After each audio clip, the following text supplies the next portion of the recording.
Buenos días, bienvenidos a todos. Hay gente que no había visto antes, así que sed todos bienvenidos. Hoy vamos a meditar en la palabra de Dios y lo vamos a hacer en el Salmo capítulo 2.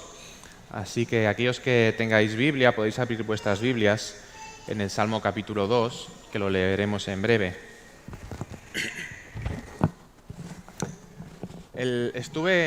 Mientras meditaba en este Salmo y preparaba la predicación de hoy, estuve buscando cuál era el contexto de este Salmo para un poco ver cómo enfocar aquello que Dios decía en su palabra, en este Salmo. Y no encontré ningún contexto. Se sabe, se conoce, hay consenso en el que el Salmo capítulo 2 es un salmo escrito por David, por el rey David, pero el propio Salmo no lo indica. Si lo sabemos porque hay otros textos de la Escritura que así lo indica, que el Salmo capítulo 2 fue escrito por David. Sin embargo, no es posible saber en qué momento escribió, o al menos yo no supe o no pude encontrar en qué momento escribió este Salmo para saber en qué contexto, en qué momento de su vida escribió este Salmo y por lo tanto situarlo en ese momento histórico. Así que no podemos situar en ningún momento histórico de la vida de David o de la historia del pueblo de Israel este Salmo, al menos por la propia palabra. Sin embargo, sí que podemos clasificar el Salmo capítulo 2 dentro del libro de los Salmos, el cual desde ya muy antiguo, el libro de los Salmos en la Biblia hebrea está dividida en 5 libros. Esta división, como digo, fue hecha desde hace tiempo muy antiguo, donde se dividieron los Salmos en 5 libros en total para equipararlos a los 5 libros de la ley de Moisés, del Pentateuco. Así que tenemos 5 libros de Moisés, de la ley, los 5 primeros libros de la Biblia, y tenemos 5 libros de los Salmos, que nosotros tenemos como uno solo en la Biblia, de David y de Salomón principalmente. Pero en la Biblia hebrea en concreto, hay otra asociación quíntuple de libros de la Biblia, y estos son los libros del Megillot, o los rollos del Megillot. Esto es una clasificación de 5 libros de la Biblia, que es Cantar de los Cantares, Ruth, Lamentaciones, Eclesiastés y Esther. Y estos libros se leían en el templo en días y en fiestas señaladas, y de hecho se siguen leyendo públicamente por los judíos en días señalados y en fiestas señaladas. Estos días o estas fiestas son la Pascua, Pentecostés, el aniversario de la destrucción del primer templo, la fiesta de los tabernáculos y el Purim. Y leyendo encontré que hay comentaristas, teólogos, algunos de ellos judíos, que trazan ciertos paralelismos entre estos 5 libros de la ley, los 5 libros de los Salmos y los 5 libros o rollos del Megillot. De esta manera, si esta asociación fuera cierta, no voy a entrar en ello, tampoco lo he estudiado, quizás podríais preguntárselo a algún profesor de teología si es cierta esta asociación o estos paralelismos, pero si fuera cierta, tendríamos que el primer libro de los Salmos en el cual está incluido el Salmo de hoy, el Salmo capítulo 2, su paralelo sería el libro de Génesis y su paralelo sería Cantar de los Cantares, que se leía o se lee en la Pascua. Por lo tanto, el paralelo sería Génesis, primer libro de los Salmos, y la Pascua. No sé si es cierta, como digo, esta asociación, si es correcto trazar estos paralelismos, pero sí que entre esta festividad y estos libros, o entre Génesis, el Salmo de hoy y la Pascua, sí que podemos trazar un cierto paralelismo. Y es que en Génesis tenemos el inicio de todas las cosas, tenemos el inicio de la creación de Dios y además tenemos el inicio del pueblo de Dios por medio de la elección de un hombre, de Abraham. Y en la Pascua judía, tenemos la celebración de la liberación del pueblo de Israel de Egipto y por lo tanto el inicio de una nueva relación del pueblo de Dios con Dios, el cual es guiado a una nueva tierra que estará bajo el gobierno de Dios. Y pensando nosotros como cristianos, la Pascua también nos trae un nuevo inicio por medio de la muerte y de la resurrección de Jesús, en el cual tenemos una nueva vida en el reino de los cielos que será instaurado aquí en la tierra, como hemos estado estudiando en la serie de Apocalipsis. Y el Salmo de hoy nos habla en concreto de un rey y de un reinado divino, el cual nos dice el Salmo de hoy que poseerá toda la tierra. Y este rey va a traer a la tierra un nuevo orden, y será un orden diferente al orden que han intentado establecer los reyes y los gobernantes de la tierra. El Salmo de hoy nos habla de un nuevo inicio bajo el gobierno eterno de Dios para su pueblo. Teniendo esto en mente, vamos a leer ahora el Salmo 2, Salmos capítulo 2. Dice: ¿por qué se amotinan las gentes y los pueblos piensan cosas vanas? Se levantarán los reyes de la tierra y príncipes consultarán unidos contra Jehová y contra su ungido, diciendo: rompamos sus ligaduras y echemos de nosotros sus cuerdas. El que mora en los cielos se reirá. El Señor se burlará de ellos y luego hablará a ellos en su furor y los turbará con su ira. Pero yo he puesto mi rey sobre Sión, mi santo monte. Yo publicaré el decreto. Jehová me ha dicho: mi hijo eres tú, yo te engendré hoy. Pídeme y te daré por herencia las naciones y como posesión tuya los confines de la tierra. Los quebrantarás con vara de hierro, como vasija de alfarero los desmenuzarás. Ahora pues, oh reyes, sed prudentes, admitid amonestación, jueces de la tierra, servid a Jehová con temor y alegraos con temblor. Honrad al Hijo para que no se enoje y perezcáis en el camino, pues se inflama de pronto su ira. Bienaventurados todos los que en Él confían. Hasta aquí la palabra de Dios que hemos leído y vamos ahora a poner este tiempo en oración. Gracias, Padre, por tu palabra, porque podemos leerla, porque podemos escucharla, Señor, y te pido ahora que sea por medio de tu Espíritu, Señor, que sea predicada directamente en nuestros corazones, Señor. Toca nuestros corazones para que sean confrontados por tu palabra, Señor, pero también para que estemos confiados por medio de tu palabra en ti, Señor, en aquello que tú estás haciendo y en aquello que tú harás, Señor. Y te pido en especial que toques aquellos corazones que aún no te conocen, Señor, para que por medio de tu Espíritu tú les des vida nueva en Cristo. Te lo pido en el nombre de tu Hijo, Cristo Jesús. Amén. Como podéis ver en el texto, el Salmo inicia con una pregunta que se hace el salmista. Y lo que ocurre es que el salmista está viendo que está ocurriendo algo, o bien está viendo que ocurrirá algo, y esto es que aquellos que gobiernan, los pueblos, los gobernantes, están tramando unidos contra Dios y contra su ungido, están consultando unidos. Y me gustaría que miráramos ahora en un momento nuestra sociedad y nuestro país. Gobernantes decretan leyes a los ojos de los cristianos que son contrarias a la voluntad de Dios, que son contrarias a la ley de Dios. Y podemos ver cómo en los últimos años estas leyes han ido en aumento en nuestro país. Hace 44 años que en nuestro país la homosexualidad dejó de considerarse un delito en España. Desde entonces las personas con esta condición pudieron vivir de una forma menos oculta, ya que no eran perseguidas, no eran multadas, no eran encarceladas. Pero no fue hasta el año 2005 donde empezó una especie de auge de leyes en ese sentido que a priori buscaban justicia e igualdad para estos colectivos y también para otros. Así que en 2005, se permitió en España el matrimonio entre los mismos sexos. Y en 2007, 2 años después, solo entró en vigor una ley para modificar el sexo asignado al nacer, aunque para ello se debían cumplir una serie de requisitos. Sin embargo, en la actualidad, con la última ley, permite el cambio de sexo sin ningún diagnóstico de ningún tipo, ni físico ni psicológico, y sin consentimiento de los padres en caso de menores.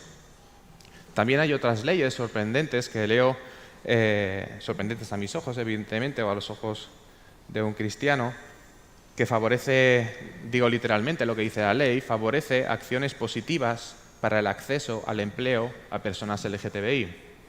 Así que, según lo que dice esta ley, una persona de este colectivo tendrá más facilidades de acceso al empleo que una persona que no pertenezca a este colectivo.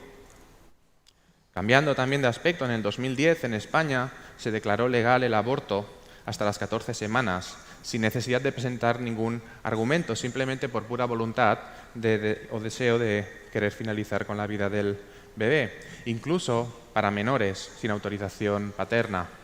Aunque con el cambio de partido político que gobernó en España en 2015 no se abolió esta ley, pero sí que se eliminó la cláusula de poder abortar para menores sin autorización paterna y requería, en este caso, la autorización paterna.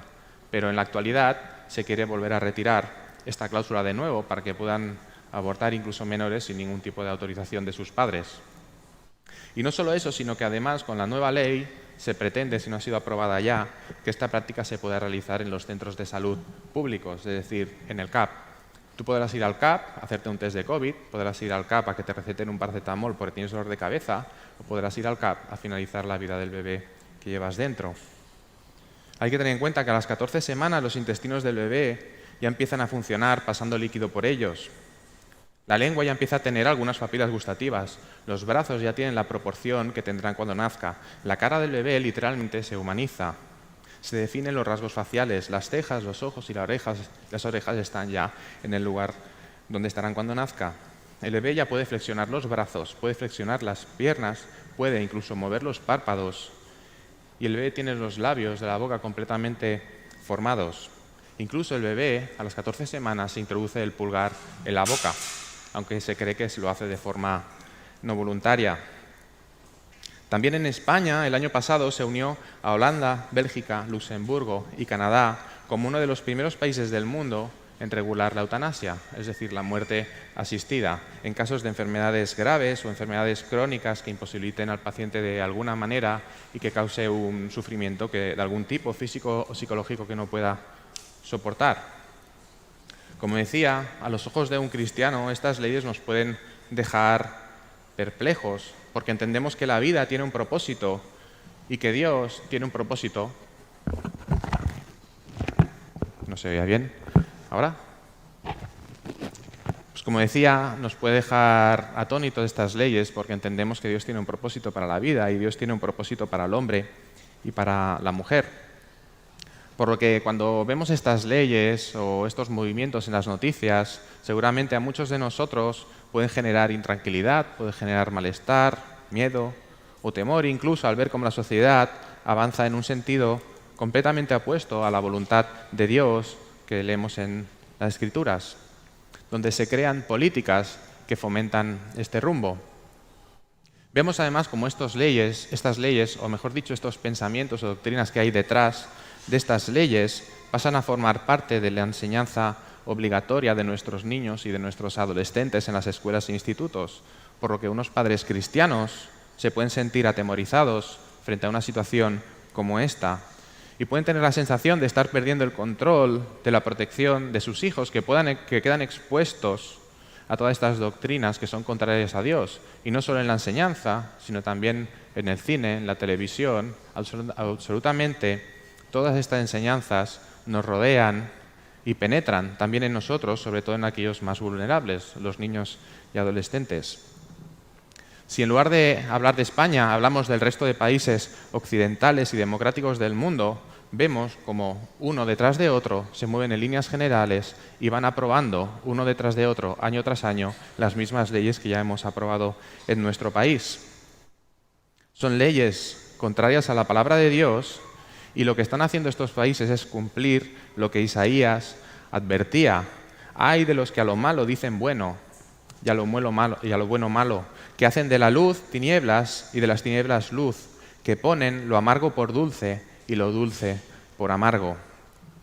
Sin embargo, si miramos a otros países de Asia, algunos de África, países de Oriente Medio, países orientales, generalmente muchos de ellos países menos democráticos que el nuestro, no vemos estas leyes, ni al menos se espera que aparezcan estas leyes aprobadas que comentaban estos países ni a medio ni a corto plazo.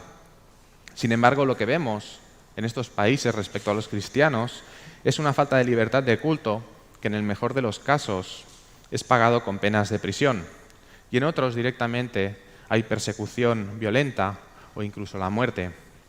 Las cifras del último año en los países con más persecución del mundo nos dicen que hubieron 5.898 cristianos asesinados por sus creencias, 5.110 iglesias cristianas atacadas y 6.175 cristianos detenidos por sus creencias. Es información de Puertas Abiertas.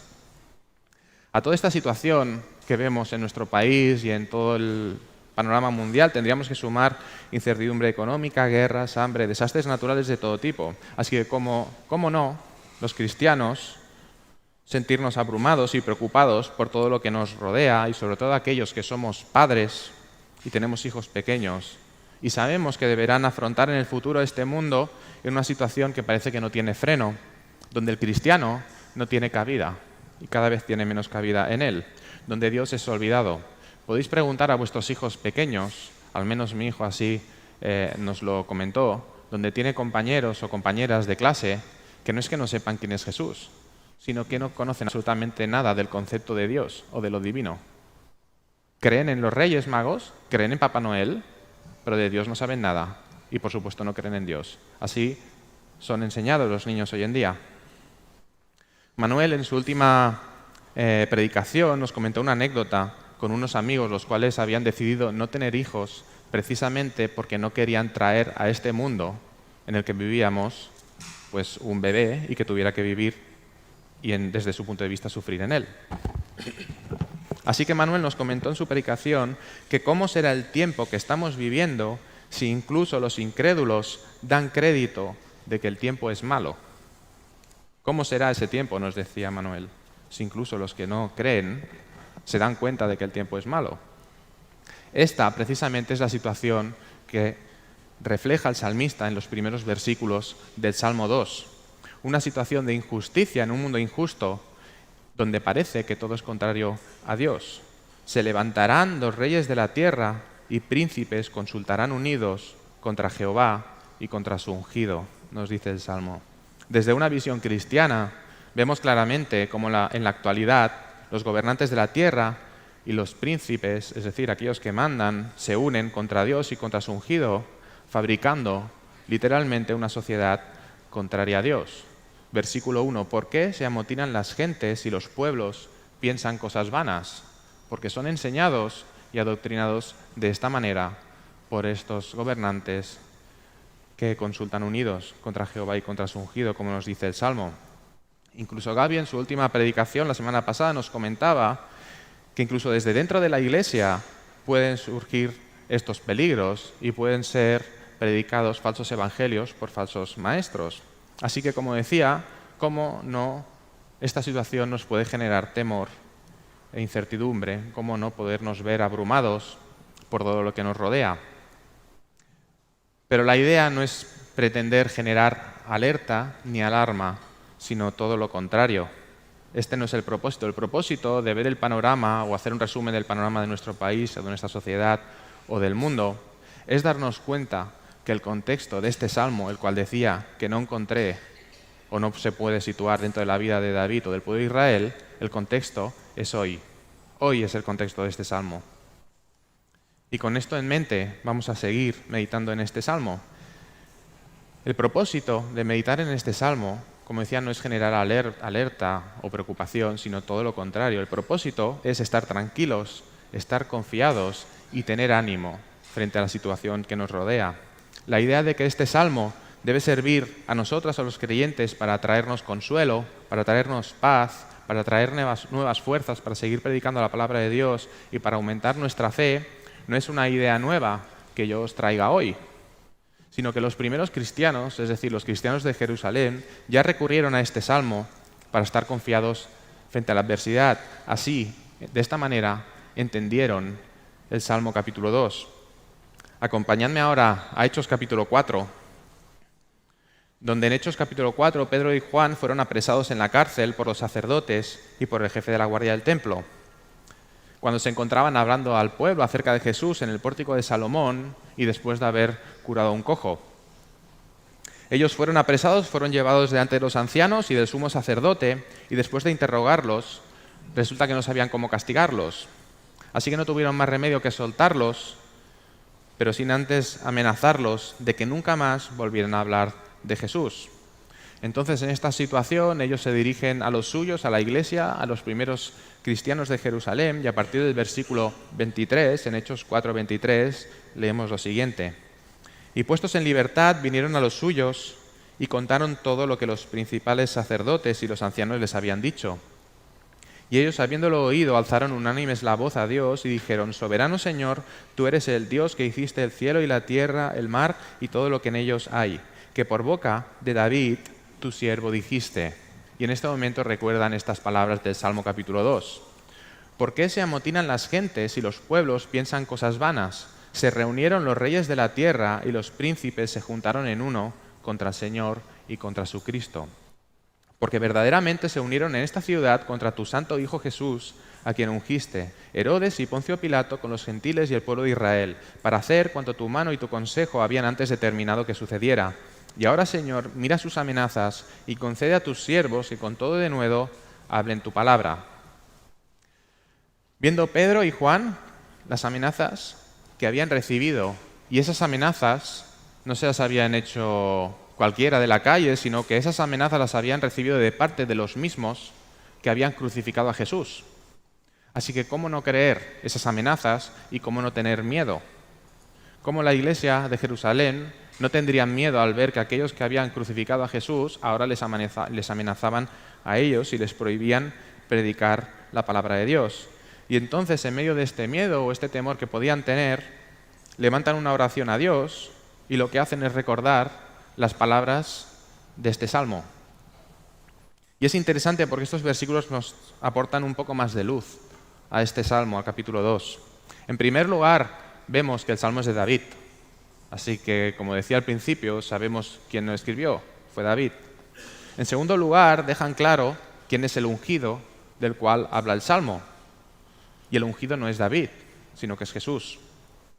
De hecho, la palabra hebrea que se utiliza en el salmo es Mesías. Mesías en castellano es ungido y en griego es Cristo. Mesías, ungido y Cristo es la misma palabra.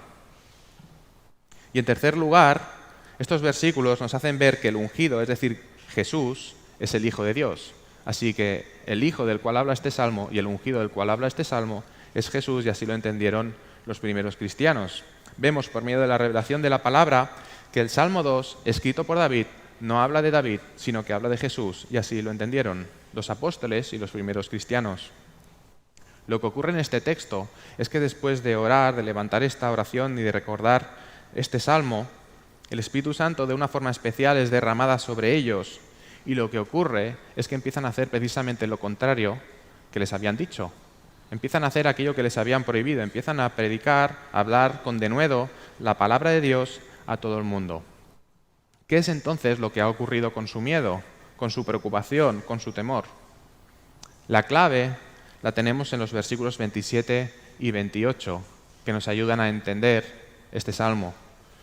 Porque verdaderamente se unieron en esta ciudad contra tu santo Hijo Jesús, a quien ungiste Herodes, es decir, el rey o el gobernador local, Poncio Pilato, el gobernador impuesto por el imperio mundial que era Roma en ese momento, con el pueblo de Israel y con los gentiles, es decir, todo el mundo.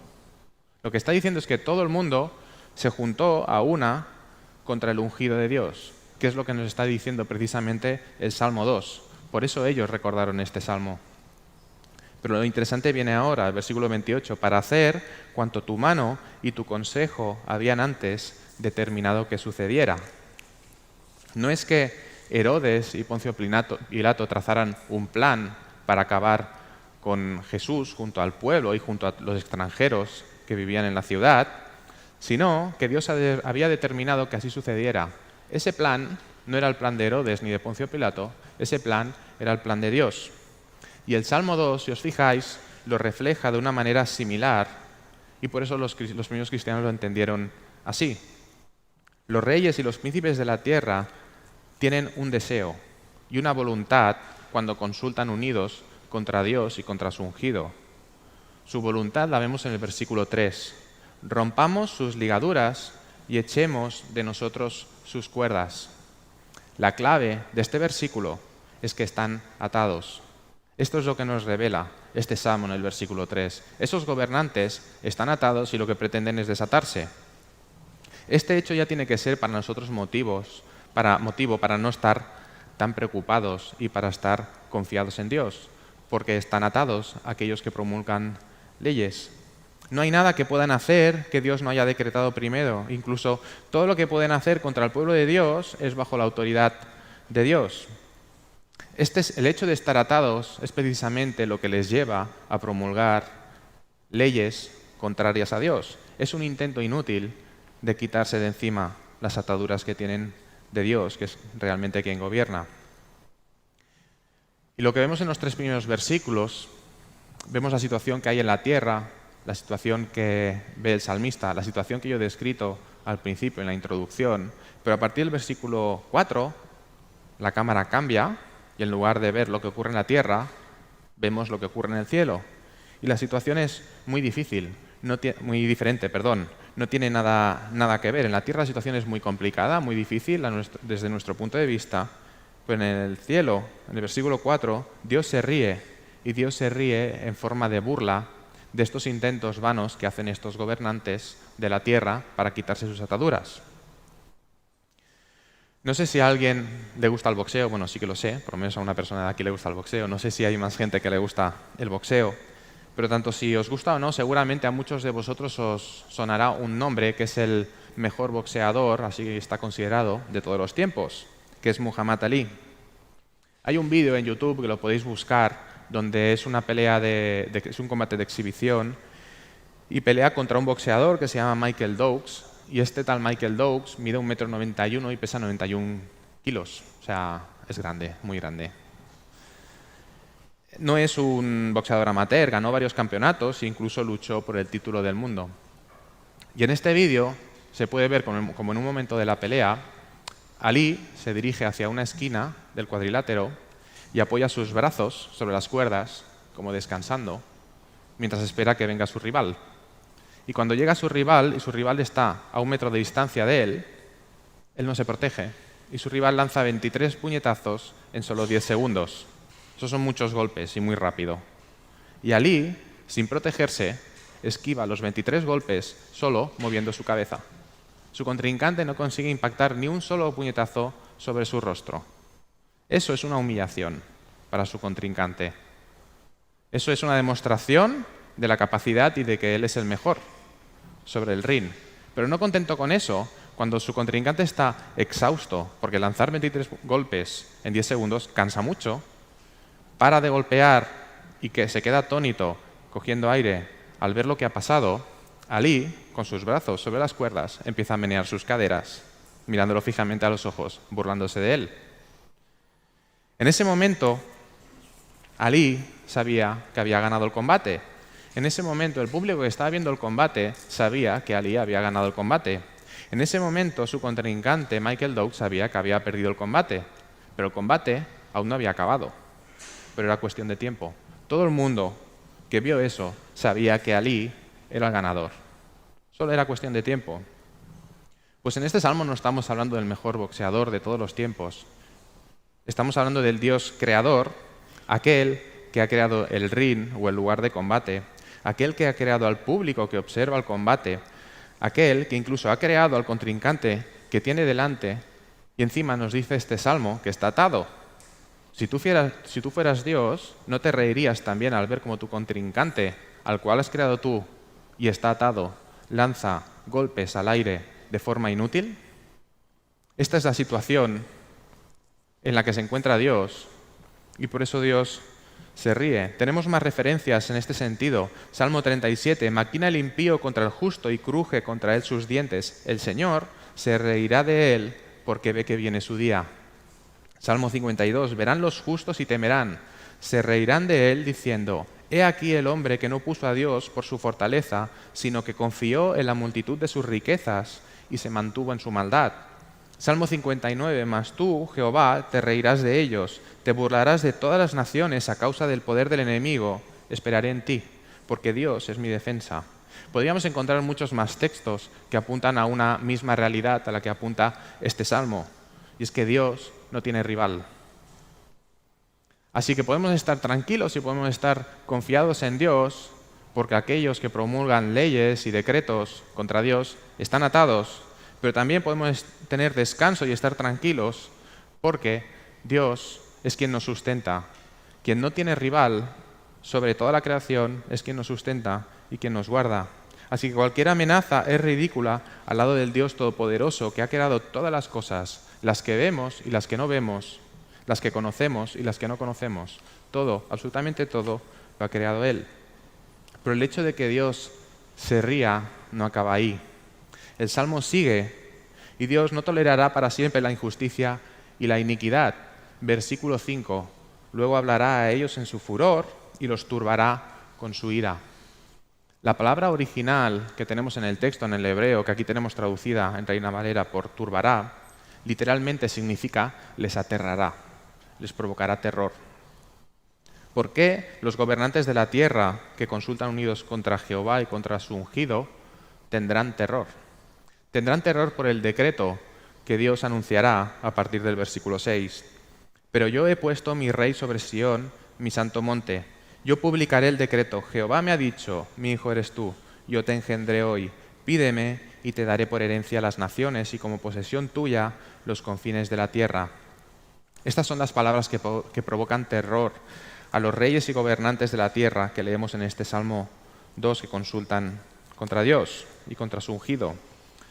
Porque es precisamente el ungido aquel contra el que tramaban romper sus ligaduras, el cual vendrá a ser rey y gobernará sobre toda la tierra.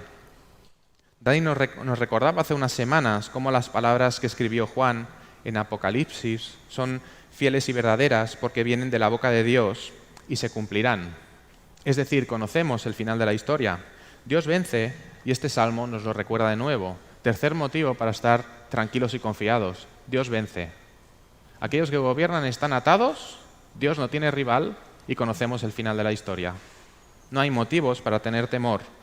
Y así lo entendieron los primeros cristianos que encontramos en Hechos 4. Ellos encontraron consuelo en este salmo y pensar que ellos no conocían la revelación de Apocalipsis. Ellos no se pudieron hacer una serie como hemos hecho nosotros sobre el libro de Apocalipsis porque esa revelación aún no había sido entregada a Juan. Juan aún no había escrito Apocalipsis. No conocían que el Cordero de Dios vence y que la Jerusalén celestial desciende sobre la tierra y el reino de Dios será instaurado sobre toda la tierra, donde Dios mismo reinará a su pueblo, donde todas las naciones les serán entregadas, pero sí que entendieron perfectamente por medio de este salmo que Él está al control de todo y que es a su ungido, a Jesús, a quien le serán entregadas todas las naciones de la tierra, todos los confines de la tierra.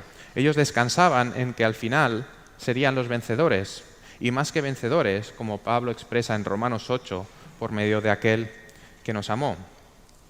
Los apóstoles y los primeros cristianos creyeron con fe estas palabras de este salmo y pidieron a Dios en oración que pudieran predicar su palabra con denuedo, pero no solo predicarla, sino también acompañarla con grandes señales y prodigios. Podemos leer en Hechos 4, en el texto de antes. ¿Qué es lo que estaba ocurriendo aquí? Lo que estaba ocurriendo es que el reino del Mesías, el reino del ungido, del Cristo, empezaba a iniciarse y a extenderse por Jerusalén mediante su iglesia, a la cual muchos fueron añadidos. Pero no fue hasta que ocurrió otra tragedia, que fue la muerte de Esteban, que el reino de los cielos y su palabra no fue predicada más allá de las fronteras. Cuando los cristianos fueron perseguidos después de que Esteban fuera públicamente asesinado, ellos salieron huyendo de Judea, pero a la vez que salían huyendo con miedo, para que no les ocurriera lo mismo, predicaban la palabra de Dios, y su palabra fue predicada y su reino fue extendido por Turquía hasta pasar a Europa, hasta llegar a nosotros y hasta llegar a nuestros días. Una vez más, hombres poderosos tramando contra Dios, contra su ungido y su pueblo, y una vez más, Dios demuestra que está al control y usa la muerte de Esteban para expandir la palabra de Dios por toda la tierra. No importa lo que le suceda a la iglesia de Dios, sea bueno o sea malo a nuestros ojos, porque Dios siempre está al control. Y Dios lo va a usar para su gloria y lo va a usar para que su propósito se lleve a cabo, para que el decreto que Él anuncia en este salmo se lleve a cabo, para que su reino eterno sea establecido por toda la tierra. Creo que fue en un estudio que comentamos que el acto más trágico y más despreciable de la historia de la humanidad, que fue la muerte del Hijo de Dios en la cruz, al mismo tiempo fue el acto que trajo más bendición y más gloria a Dios y a su pueblo. Así que, ¿cómo Dios no podrá usar cualquier acto que a nuestros ojos nos parezca una tragedia para traer bendición y para llevar su propósito a cabo? Como dice Pablo en Romanos 8, y sabemos que a los que aman a Dios, todas las cosas les ayudan a bien, esto es, a los que conforme a su propósito son llamados. En todas estas cosas somos más que vencedores por medio de aquel que nos amó. Ahora bien, estamos dando por sentado que el ungido del que habla en este salmo es Jesús, porque así lo entendieron, lo creyeron los primeros cristianos y así lo leemos en Hechos, en la palabra de Dios. Sin embargo, si le preguntamos a un amigo judío de quién está hablando este salmo, pues quizás nos dirá que es David. Incluso podría defenderlo con la palabra de Dios, como nosotros lo estamos haciendo. Él podría leer el Salmo 89, donde dice: «Hallé a David mi siervo, lo ungí con mi santa unción», y otros textos en los propios salmos donde habla de David como el Hijo de Dios también. Así que, ¿es David o es Jesús? Hay una realidad que nuestro amigo judío nos podría hacer ver. Es que David fue ungido por Samuel con el óleo de la unción. Sin embargo, Jesús no fue ungido. Incluso Aarón fue ungido como sacerdote por Moisés con el óleo de la unción. En 1 Samuel, capítulo 16, versículo 13, es donde en ese capítulo Samuel unge a David, y en el versículo 13 nos dice que el Espíritu de Jehová vino sobre él desde ese día en adelante, sobre David. Lo que ocurre es que la unción con aceite era un acto simbólico. La verdadera unción era la recibida por el Espíritu Santo de una forma especial y particular. Y esto es lo que sucedió a David en el versículo 13. El aceite lo único que hacía era hacer visible la verdadera unción, que era la que Dios hacía, la que Dios había hecho, la que Dios haría después de esa unción visual que podía hacer un profeta o un sacerdote. Alguien ungido por Dios es alguien escogido por Dios sobre el cual su espíritu es derramado de una forma especial para una comisión especial. Teniendo esto claro en mente, lo que significa la unción, por lo tanto teniendo claro lo que es ser ungido, no es el hecho que te tiren aceite en la cabeza y que descienda por tus barbas y por tus vestiduras, sino es que Dios haya derramado su espíritu de una forma especial para una comisión especial. Si nos vamos a los evangelios, justo antes de que Jesús empezara su ministerio, a los 30 años, Él descendió a las aguas del Jordán y fue bautizado por Juan el Bautista. Los 4 evangelios nos relatan que el Espíritu de Dios descendió sobre Jesús. En Mateo 3:16 leemos: «Y Jesús, después que fue bautizado, subió luego del agua, y aquí los cielos fueron abiertos, y vio al Espíritu de Dios que descendía como paloma y venía sobre él». Este es el momento en el que Jesús es ungido, y por eso podemos llamar a Jesús el ungido de Dios, el escogido, el Mesías, el Cristo. Si seguimos leyendo en Mateo, en el siguiente versículo 17, dice: «Y hubo una voz de los cielos que decía: Este es mi Hijo amado». Cualquier israelita que escuchara estas palabras o que leyera estas palabras, le vendría a la mente el versículo 7 de este salmo, del Salmo 2. «Yo publicaré el decreto, Jehová me ha dicho, mi Hijo eres tú». Leemos en el resto de evangelios este hecho: Jesús es ungido y confirmado por Dios, y después de esto va al desierto donde vence las tentaciones, después va a Galilea donde escoge a los apóstoles e inicia su ministerio, después de eso en Nazaret, donde entra en la sinagoga y se levanta a leer, y le dan para leer el libro del profeta Isaías, donde leyó Isaías 61. Y ahora es la misma palabra de Dios por boca de Jesús que la lee, quien confirma que Él es el ungido de Dios. Y Jesús leyó y dijo públicamente: «El Espíritu de Jehová, el Señor, está sobre mí, porque me ungió Jehová». Dios lo unge, y de una forma pública en su bautismo, y ahora la palabra de Dios misma relata por boca misma de Jesús que Él es el ungido de Dios.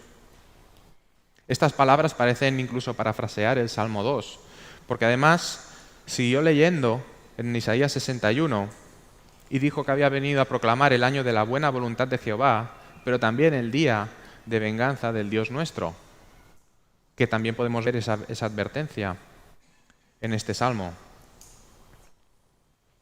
Así que vemos cómo Jesús es ungido el día de su bautismo, y es interesante porque los evangelios relatan que el Espíritu de Dios desciende como en forma de paloma. Y esta figura siempre me ha llamado mucho la atención, y creo que es una figura muy interesante, porque nos puede traer a la mente de una forma rápida la paloma que fue enviada por Noé tras el diluvio. Si recordáis, cuando las aguas del diluvio ya estaban bajando, él sacó una paloma hasta 3 veces por espacio de 7 días, hasta que la tercera vez la paloma ya no volvió porque las aguas habían descendido suficiente y la vida había vuelto a surgir en la tierra, por lo tanto encontró un lugar donde vivir y donde alimentarse. Pero incluso antes hay una situación parecida, entre comillas, y nos tendríamos que ir a Génesis capítulo 1, versículo 2, donde dice: «Y la tierra estaba desordenada y vacía, y las tinieblas estaban sobre la faz del abismo, y el Espíritu de Dios se movía sobre la faz de las aguas». Este se movía que tenemos en nuestra Biblia, literalmente en hebreo, significa que el Espíritu de Dios, la palabra es revoloteaba, como un ave sobre la faz de las aguas. La misma palabra, exactamente la misma, la encontramos en Deuteronomio 32, 11, que nos dice que el águila revolotea sobre el nido de sus polluelos. En Deuteronomio la tenemos traducida como revoloteaba, en Génesis no, pero es la misma palabra. Hace referencia a la forma de volar de un ave. Si vemos estas dos imágenes, parece casi como que en el bautismo de Jesús se juntaran las dos imágenes, la paloma del diluvio y el Espíritu de Dios, y ahora vemos el Espíritu de Dios en forma de paloma descendiendo sobre la faz de las aguas, posándose sobre Jesús y Dios confirmándolo como su ungido, como su Hijo. Y hay un paralelismo entre estas dos imágenes, entre estas dos situaciones. Cuando el Espíritu de Dios se mueve por encima de la faz de las aguas, lo que ocurre inmediatamente después es que Dios da inicio a toda la creación. Surge la vida y surge toda la creación. Cuando Noé suelta la paloma y la paloma vuela sobre la superficie de las aguas y ésta no vuelve, lo que ha ocurrido es que ha surgido una nueva creación, diferente a la anterior. La vida ha vuelto a surgir, por eso la paloma no vuelve. Y lo que ocurre ahora en el bautismo de Jesús, donde va a dar inicio su ministerio, es precisamente lo mismo. En ese momento da inicio una nueva creación donde Jesús es el primogénito y tendrá las primicias de todas las cosas que serán hechas, como nos dice Colosenses 1:15. Dicho de otra manera y dicho de una forma más fácil y dicho con las palabras que Jesús utilizaba, el reino de los cielos se ha acercado. Esto es lo que anunciaba Jesús. Él da inicio al reino de los cielos. El Salmo 2 es lo que publica. Este es el decreto que Dios está anunciando, la instauración tan temida por los impíos del reino de los cielos y que ya empezó en la muerte y resurrección de Jesús. Las palabras de este Salmo ya se están cumpliendo a día de hoy. Dios añade en este texto que Él ha puesto a su rey sobre Sión, su santo monte. Sión era una fortaleza jebusea que David tomó, y cuando David la tomó pasó a llamarse la ciudad de David. Con este salmo se refieren los términos de mi santo monte, cuando se refiere a Sión. Así que si el monte Sión es santo, es porque allí está la presencia de Dios. Y eso ocurrió cuando fue construido el templo, precisamente en ese monte. Y sabemos que en el templo estaba la presencia de Dios. Gaby nos predicó en Apocalipsis acerca de ello, cuando nos habló de la ciudad, la Jerusalén celestial, el reino de los cielos instaurado en la tierra, y leíamos la descripción que hace en Apocalipsis con oro y piedras preciosas. Gaby nos habló del templo. El templo fue construido por Salomón, tal como Dios le dijo, y en el templo podíamos encontrar grabados de flores, calabazas, palmeras y también oro y piedras preciosas. La realidad del templo, así como Gaby nos predicó, apuntaba a una realidad futura, que es la realidad del reino de los cielos. El templo apuntaba al reino de los cielos. Y lo que es curioso es que este es un salmo de David, escrito por David, pero en tiempos de David el templo no existía. David no construyó el templo, construyó su hijo cuando David ya no estaba. Por lo tanto, este salmo no puede estar haciendo referencia evidentemente a esa fortaleza jebusea, no puede estar haciendo referencia a la ciudad de David, no puede estar haciendo referencia al templo.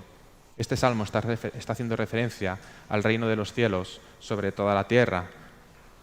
Con esto en mente, leo de nuevo estos versículos, sabiendo ahora bien quién es el ungido, sabiendo claramente que es Jesús, que no hay duda alguna que es Él, sabiendo que Sión es el reino de los cielos que será instaurado al final de los tiempos sobre toda la tierra, y entendiendo ahora bien por qué esos gobernantes que promulgan leyes contra Dios y su ungido tendrán terror. Pero yo he puesto mi rey sobre Sión, mi santo monte. Yo publicaré el decreto. Jehová me ha dicho, mi hijo eres tú, yo te engendré hoy, pídeme y te daré por herencia las naciones y como posesión tuya los confines de la tierra. Solo hay uno que puede confirmar estas palabras de este salmo, y este no es David. Solo hay uno que puede confirmar todas las profecías del Antiguo Testamento acerca del Mesías, y las confirmó haciéndose hombre, y lo demostró habitando y haciendo multitud de milagros entre nosotros. Jesucristo, el ungido de Dios, Rey, que habitará en su santo monte, en el reino de Dios, y al que le serán entregadas todas las naciones y hasta el último rincón de la tierra, como dice este salmo, y su pueblo habitará con él para siempre. Este es el mensaje por el cual se amotinan las naciones, pueblos y gentes contra el ungido, contra Jesucristo, porque Él está estableciendo su reino desde el día que se hizo hombre, y su obra la llevará al final, cumpliendo así toda la palabra de Dios. Y el mensaje para aquellos que no creen, para aquellos que se amotinan contra el ungido, es terrible, y es una advertencia. Versículo 9, los quebrantarás con vara de hierro, como vasija de alfarero, los desmenuzarás. Pero aún así, para aquellos que no creen y para aquellos que se juntan a una contra Él, hay un llamado en este salmo, más adelante en el versículo 11. Servir a Dios con temor y alegría, nos dice el salmo. Y este llamado es para todos. No creer en Dios no exime de responsabilidad a todo hombre y mujer. El llamado a servir ante Dios es para todos. Como he comentado hace un momento, el mensaje que anunciaba Jesús es: el reino de los cielos se ha acercado, pero he omitido una palabra, un imperativo que él usaba. Él predicaba: arrepiéntete, porque el reino de los cielos se ha acercado. Este era el mensaje que nos dice la palabra que empezó a predicar inmediatamente después de leer el texto de Isaías públicamente. Y este es el mensaje de este salmo. Y el mensaje de este salmo se está cumpliendo ya. Por lo tanto, el creyente que cree y que espera con fe la palabra de Dios no debe tener miedo ni temor a nada que los hombres puedan tramar unidos. Y este salmo refuerza esta idea, acabando con una bienaventuranza para aquellos que creen. Versículo 12, felices y bendecidos son aquellos que en Él confían, dice el salmo. Aquellos que confían en el ungido de Dios son felices porque sean cuales sean las circunstancias, saben que todo está atado al plan de Dios y está sometido a su decreto santo de poner a su Rey de toda la creación, de poner como Rey a aquel que descendió, que se hizo hombre, que habitó entre nosotros, que fue entregado, que murió y que resucitó al tercer día. Lo más terrible que le puede pasar a un creyente es la muerte, y resulta que la muerte fue vencida por su Rey. Y la vida eterna entregada por herencia a aquellos que con Él vivirán en esa nueva creación, en su reino eterno, en Sión, en su santo monte. Como decía al principio, conocemos el final de la historia. Cristo vence, su iglesia prevalece y sobre el resto de naciones y pueblos será derramada toda su ira. Toda la Escritura se ha cumplido de forma escrupulosa. Y hay que tener en cuenta que este salmo fue escrito hace en torno a 3000 años. Eso significa que Dios es paciente y que Dios desde entonces sigue llamando al arrepentimiento y al acercarse a Él, a buscarlo en su palabra y a confiar y creer en Él. Pero también nos indica este salmo, como el resto de la palabra de la Escritura, que el Señor vendrá y vendrá de pronto. Nos dice el versículo 12, de pronto se inflama su ira. Será de pronto. Entonces solo los que en Él han confiado permanecerán. Me gustaría, para acabar, que pudierais meditar en las palabras de este salmo y junto a las palabras de este salmo también meditar en las palabras de Hebreos 1, que con ellas voy a acabar. Que estas palabras nos sean de ánimo y nos sean de confianza, de consuelo, cuando creamos que todo está perdido, que nos demos cuenta que en absoluto nada está perdido, porque somos más que vencedores por medio de aquel que nos amó. Leo en Hebreos 1. Dios, habiendo hablado muchas veces y de muchas maneras en otro tiempo a los padres por los profetas, en estos últimos días nos ha hablado por el Hijo, a quien constituyó heredero de todo, y por quien asimismo hizo el universo, el cual, siendo el resplandor de su gloria y la imagen misma de su sustancia, a quien sustenta todas las cosas con la palabra de su poder, habiendo efectuado la purificación de nuestros pecados por medio de sí mismo, se sentó a la diestra de la majestad en las alturas, hecho tanto superior a los ángeles cuanto heredó más excelente nombre que ellos. Mi hijo eres tú, yo te he engendrado hoy, yo seré a él padre y él me será a mi hijo. Adórenle todos los ángeles de Dios. El que hace a sus ángeles espíritus y a sus ministros llama de fuego. Tu trono, oh Dios, por el siglo del siglo, cetro de equidad es el cetro de tu reino. Has amado la justicia y aborrecido la maldad, por lo cual te ungió Dios, el Dios tuyo, con óleo de alegría más que a tus compañeros. Tú, oh Señor, en el principio fundaste la tierra y los cielos son obra de tus manos. Ellos perecerán, mas tú permaneces. Y todos ellos envejecerán como una vestidura, y como un vestido los envolverás y serán mudados. Pero tú eres el mismo, y tus años no acabarán. Siéntate a mi diestra hasta que ponga a tus enemigos por estrado de tus pies. Amén.